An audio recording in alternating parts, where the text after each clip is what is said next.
তৃতীয় শ্রেণীর বাংলা। তো আজকে আমরা সমাধান করব এইগুলো।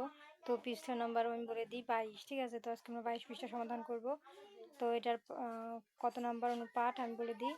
এটা হচ্ছে, দেখো আমাদের পাঠ হচ্ছে এই যে পাঠ 7, ঘাসফড়িং আর পিঁপড়ার গল্প। তো ঘাসফড়িং আর পিঁপড়ার গল্প থেকে আমরা এইগুলো সমাধান করব, ঠিক আছে। তো দেখো পৃষ্ঠা নাম্বার আমাদের 22। দেখো এখানে কি লেখা আছে। আর আমি বলে দিই চ্যানেলটি সবাই সাবস্ক্রাইব করতে, কারণ চ্যানেলটি সাবস্ক্রাইব করলে আমি ভিডিও আপলোড করার সাথে সাথে তোমাদের ফোনে অটোমেটিক চলে যাবে। তো দেখো এখানে লেখা আছে যুক্তবর্ণ ভেঙে লিখি ও একটি করে নতুন শব্দ বানাই।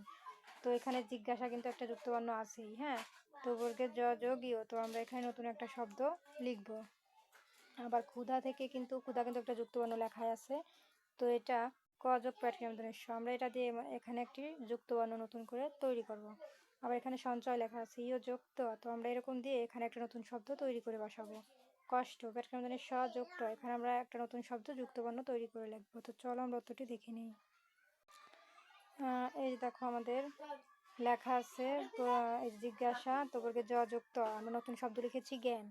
তারপরে ক্ষুধা, এখানে ক যোগ প্যাট্রিয়মদনের স, নতুন আমরা যুক্তবর্ণ লিখেছি কি এখানে শিক্ষা। তারপরে আছে সঞ্চয় ইয় যোগ চ, তো এটাকে দিয়ে আমরা নতুন যুক্তবর্ণ লিখেছি অঞ্চল। কষ্ট প্যাট্রিয়মদনের স যোগ ট, এটাকে দিয়ে আমরা নতুন যুক্তবর্ণ লিখেছি বৃষ্টি। তো এই ছিল কিন্তু আমাদের সমাধান। তো আমাদের কিন্তু এগুলো সব কমপ্লিট। এটার পরে দেখো আমাদের 2 নাম্বার এখানে কি লেখা আছে, বাক্যগুলো এলোমেলো আছে সাজিয়ে লিখো। মানে এখানে আমাদের একটা রিডিং আছে, এইটা আমাদের উলটপালট লেখা আছে, আমরা সঠিকভাবে সাজাই এর মধ্যে লিখে দেবো। এই রিডিংটাই আমরা এর মধ্যে লিখে দেবো। দেখো লেখা আছে সূর্যের তাপ কমে গেলে খেলতেও পারে না, ঘাসফড়িং আর খাবার খুঁজে পায় না, চারপাশ কুয়াশায় ভরে গেল, দেখতে দেখতে শীতকাল এসে গেল। তো এটা উলটপালট আছে, আমরা সাজিয়ে এর মধ্যে লিখবো। তো চলো উত্তরটি দেখে নেই। এই যে দেখো আমাদের উলটপালট লেখা আছে, ঠিক আছে। আর আমরা সাজিয়ে এই যে দেখো উত্তর লেখা, এই যে উত্তর হচ্ছে এই যে দেখতে দেখতে শীতকাল এসে গেল, সূর্যের তাপ কমে গেল, চারপাশ কুয়াশায় ভরে গেল, ঘাসফড়িং আর খাবার খুঁজে পায় না, খেলতেও পারে না। তো এই ছিল আমাদের উত্তর। তো এখানে যে উত্তরটি আমি দেখিয়েছি সেটা এর মধ্যে তোমরা লিখে দিবা। তারপরে দেখো লেখার পরে আমাদের 3 নম্বরে কিছু প্রশ্ন আছে।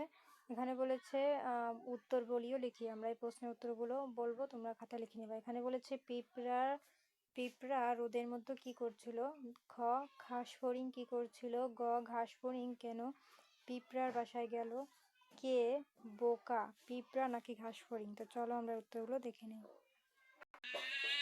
এই যে দেখো আমাদের প্রশ্ন ছিল, এই যে এখানে প্রশ্ন লেখা, আর উত্তর হচ্ছে এই যে পিঁপড়া রোদের মধ্যে কি করছিল। উত্তর ক নাম্বার, এই যে পিঁপড়া রোদের মধ্যে বড় একটা বোঝা টেনে নিয়ে যাচ্ছিল। খ নাম্বারে বলেছে এই দেখো খ নাম্বারে বলেছে ঘাসফড়িং কি করছিল।